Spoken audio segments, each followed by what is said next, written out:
बिस्मिल्लाहिर्रहमानिर्रहीम। अस्सलाम वालेकुम। वो एक सरकारी दफ्तर में मुलाजिम था।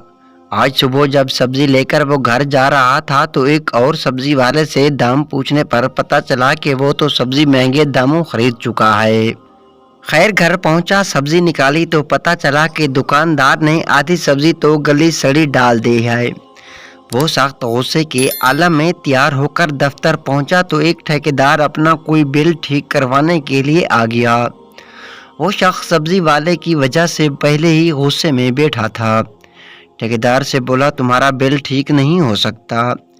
ठेकेदार ने रिश्वत की पेशकश की तो वो सोचने लगा, अगर सब्जी वाला 2 नंबरी कर सकता है तो मैं क्यों नहीं।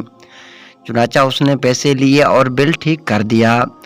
वो ठेकेदार रिश्वत देकर अपने ऑफिस पहुंचा। वो इन दिनों अपने एक क्लाइंट का घर तामीर कर रहा था। उसने क्लाइंट को कॉल की और कहा कि सीमेंट और सरिया कम पड़ गया है, मज़ीद पैसे की ज़रूरत है। हालांकि सीमेंट और सरिया पहले ही मुनासिब मिकदार में मौजूद था।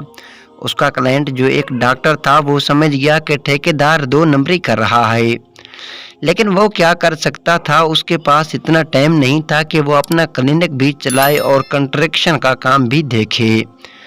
लिहाजा उसने पैसे भिजवा दिए। इतने में उसके क्लिनिक में एक मरीज आया जिसे सिर्फ खांसी की शिकायत थी, लेकिन डॉक्टर ने उसे कई तरह के टेस्ट लिख दिए उस हिदायत के साथ कि ये टेस्ट करवाने भी उसकी लेबॉरेटरी से हैं। वो बेचारा मरीज कई हजार रुपए खर्च करके आखिर में खांसी का शरबत लेकर घर चला आया। घर जाते हुए वो डॉक्टर को कोसता रहा। उसे पता था कि डॉक्टर ने माल बनाने के लिए इतने टेस्ट लिख कर दिए थे। उसके घर के नीचे एक दुकान थी जो उसने किराए पर दे रखी थी। घर में दाखिल हुए सबसे पहले वो दुकान वाले के पास रुका और दुकानदार को कहा, अगले महीने से किराया बढ़ जाएगा, महंगाई बहुत बढ़ गई है। और ये दुकानदार वही सब्जी वाला था। अगर मुआशरा ठीक करना है तो पहले खुद को ठीक करना होगा, बाकी सब कुछ खुद ब खुद ठीक हो जाएगा।